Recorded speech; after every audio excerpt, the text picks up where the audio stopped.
प्रथम वर्ष के विद्यार्थियों का आज की कक्षा में स्वागत है। आज मैं आपको व्यवहारवाद और व्यवहारवादी उपागम के बारे में कक्षा आरंभ करूंगी। 20वीं सदी में प्राकृतिक विज्ञानों के क्षेत्र में आश्चर्यजनक तरक्की हुई और इस विकास का सामाजिक विज्ञानों पर अत्यधिक प्रभाव हुआ। प्राकृतिक विज्ञानों से प्रेरणा लेकर सामाजिक विज्ञानों ने परंपरागत अध्ययन पद्धतियों, परंपरागत अध्ययन क्षेत्र एवं परंपरागत अध्ययन दृष्टिकोण के स्थान पर क्रमशः वैज्ञानिक अध्ययन पद्धतियाँ, विस्तृत अध्ययन क्षेत्र और आधुनिक अध्ययन दृष्टिकोण अपनाया। इस प्रकार विभिन्न सामाजिक विज्ञानों के संपूर्ण स्वरूप में एक आधारभूत और गुणात्मक परिवर्तन आया और इसे ही आधुनिक युग में सामाजिक विज्ञानों के प्रसंग में क्रांति कहा गया। अन्य सामाजिक विज्ञानों की तरह ही राजनीति विज्ञान के प्रसंग में भी यह आधारभूत परिवर्तन आया और इसे राजनीतिक वैज्ञानिकों ने व्यवहारवादी क्रांति कहना पसंद किया। इसके अंतर्गत परंपरागत राजनीति विज्ञान की दार्शनिक व कानूनी अध्ययन पद्धतियों को अशुद्ध एवं अपूर्ण माना गया और इसके आधार पर विकसित सिद्धांतवाद का विरोध किया। राजनीति विज्ञान का अध्ययन व्यावहारिक व यथार्थ आधारों पर बनाने के लिए के उद्देश्य से राजनीति विज्ञान के अध्ययन में प्राकृतिक विज्ञानों की अध्ययन पद्धतियों को स्वीकार किया गया। व्यवहारवाद की परिभाषा, अर्थ और प्रकृति। रॉबर्ट टी डाल के अनुसार व्यवहारवादी क्रांति परंपरागत राजनीति विज्ञान की असफलताओं के प्रति असंतोष का परिणाम है। इस क्रांति का उद्देश्य राजनीति विज्ञान को अधिक वैज्ञानिक बनाना है। इस परिभाषा में एक ओर व्यवहारवाद के जन्म का कारण बताया गया है और दूसरी ओर उसके उद्देश्य की ओर भी संकेत किया गया है। हिंजियोलाउ के अनुसार राजनीतिक व्यवहार के अध्ययन का संबंध राजनीतिक संदर्भ में मानव के कार्यों, रुख, वरीयताओं एवं आकांक्षाओं से है। ब्लेयर कोलासा के अनुसार व्यवहारवाद राजनीतिक संदर्भों में व्यक्ति समूहों के व्यवहार का अध्ययन है।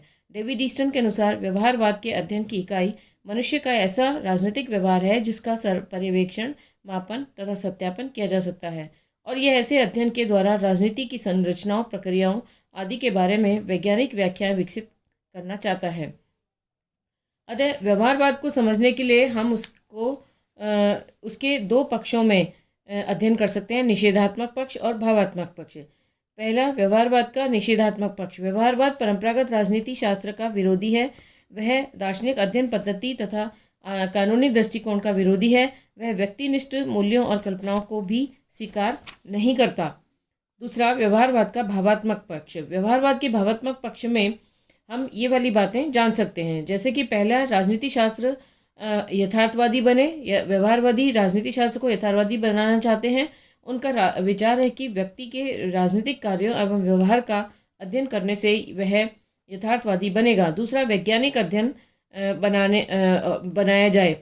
व्यवहारवादियों का मत है कि व्यक्ति के राजनीतिक कार्यों तथा व्यवहारवाद का वैज्ञानिक अध्ययन किया जा सकता है। प्राय ये माना जाता है कि व्यक्ति के केवल बाह्य कार्यों का वैज्ञानिक अध्ययन ही किया जाता है, किंतु वे मानते हैं कि व्यक्ति की भावनाओं, मनोवृत्तियों का भी वैज्ञानिक अध्ययन किया जा सकता है। वे मनोविज्ञान के विकास से बहुत प्रभावित हैं और मानते हैं कि भावना व मनोवृत्ति केवल व्यक्तिनिष्ठ नहीं अपितु वस्तुनिष्ठ भी है। व्यवहारवाद अपनी प्रकृति से एक अनुभववादी वैज्ञानिक उपागम है जो राजनीतिक घटनाओं और तथ्यों को वैज्ञानिक व्याख्या करना चाहता है।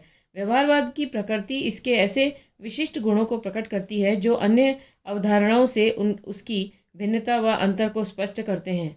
किर्कपैट्रिक ने व्यवहारवाद की प्रकृति को इस प्रकार बताया है। पहला, राजनीति विज्ञान के अध्ययन एवं शोध कार्य में विश्लेषण की मूल इकाई व्यक्ति है। राजनीति विज्ञान अन्य सामाजिक विज्ञानों की तरह ही एक व्यवहारवादी विज्ञान है और राजनीति विज्ञान का अन्य सामाजिक विज्ञानों से घनिष्ठ संबंध है।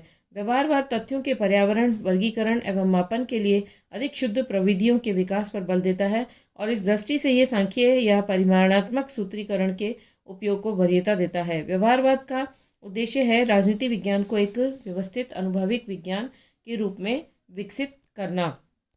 किर्कपैट्रिक ने व्यवहारवाद की प्रकृति से संबंधित जो 4 विशेषताएं बताई हैं वो इस प्रकार हैं। पहला, व्यवहारवाद स्वयं में कोई नया सिद्धांत नहीं है अपितु यह राजनीति विज्ञान के अध्ययन का एक नया और वैज्ञानिक उपागम या दृष्टिकोण है। यह राजनीतिक विश्लेषण का वैज्ञानिक उपागम है। यह उन सभी तत्वों एवं प्रभावों का अध्ययन करता है जो व्यक्ति की राजनीतिक भूमिका को प्रभावित करते हैं। यद्यपि व्यवहारवादी अध्ययन के अंतर्गत राजनीति विज्ञान का संपूर्ण क्षेत्र आता है, किंतु अनुभव में देखा गया है कि यह मतदान व्यवहार, छोटे छोटे समूह एवं संगठन, राजनीतिक प्रणालियाँ, नीति निर्धारण आदि के अध्ययन के लिए अधिक उपयुक्त उपागम है। कल की कक्षा में हम व्यवहारवाद के लक्ष्य और उद्देश्यों के बारे में अध्ययन करेंगे। धन्यवाद।